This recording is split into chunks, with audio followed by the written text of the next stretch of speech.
কল্পতরু মেলা দেখে এখন আমি যাচ্ছি বইমেলাতে। চলুন আপনাদেরকেও নিয়ে যাই।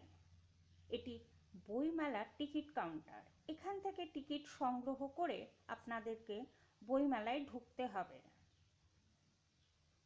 জনপ্রতি 10 টাকা করে টিকিট। আমি টিকিট সংগ্রহ করে বইমেলার ভেতরে প্রবেশ করব। এটি বইমেলার গেট। খুব সুন্দরভাবে সাজানো হয়েছে।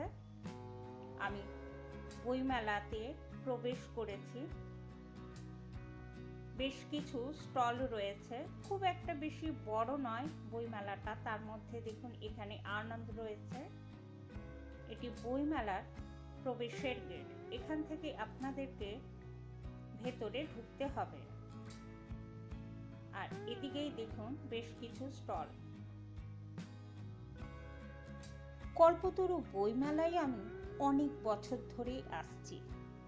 কল্পতরু মেলা দেখে যেরকম আনন্দ পায়, সেরকম বইমেলায় না ঢুকলে মনটাও ভালো লাগে না। বইয়ের পাতা উল্টাতে উল্টাতে মনটাও বেশ ভালো হয়ে যায়। দুর্গাপুরের কল্পতরু বইমেলাটি খুব একটা বেশি বড় নয়, ছোট্টখাট্টো কয়েকটি স্টল বসেছে। আমরা যারা বই পড়তে ভালোবাসি তারা সাধারণত বইমেলাতে যায়। আমরা যদি কাউকে বই উপহার দিই তাহলে দেখবেন বই পড়ার তাগিদ থাকবে আর কেনারও। নতুন বছরে আমরা আরও যেন অনেক অনেক বই পড়তে পারি ও বইয়ের সাথে বেশি যুক্ত হই, এটাই প্রয়াস। এই বইমেলা 1 জানুয়ারি থেকে 10 জানুয়ারি পর্যন্ত চলবে। আপনারা এই বইমেলায় আসুন, বই পড়ুন ও অন্যদেরও বই উপহার দিন। দুর্গাপুর কল্পতরু বইমেলাতে নতুন বইয়ের যেমন স্টল রয়েছে তেমন পুরনো বইয়েরও স্টল রয়েছে। এখানে 50% অফ রয়েছে।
বছরের প্রথম দিনে কল্পতরু মেলাতে এসে ভীষণ ভালো লেগেছে। বইমেলা দেখে এখন আমি যাচ্ছি বাড়ির দিকে। কেমন লাগলো ভিডিওটা তা অবশ্যই জানাবেন।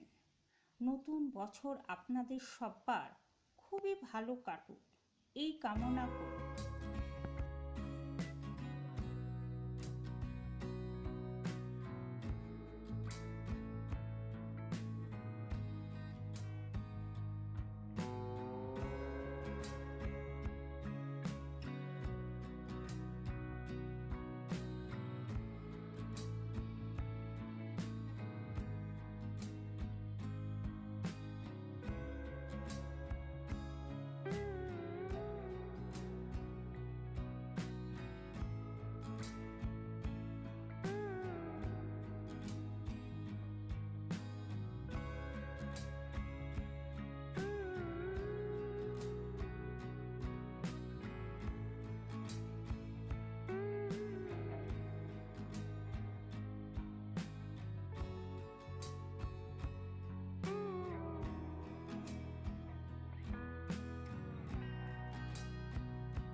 বিদায় কল্পতরু মেলাকে। এখন আমি এগিয়ে চললাম আমার বাড়ির দিকে।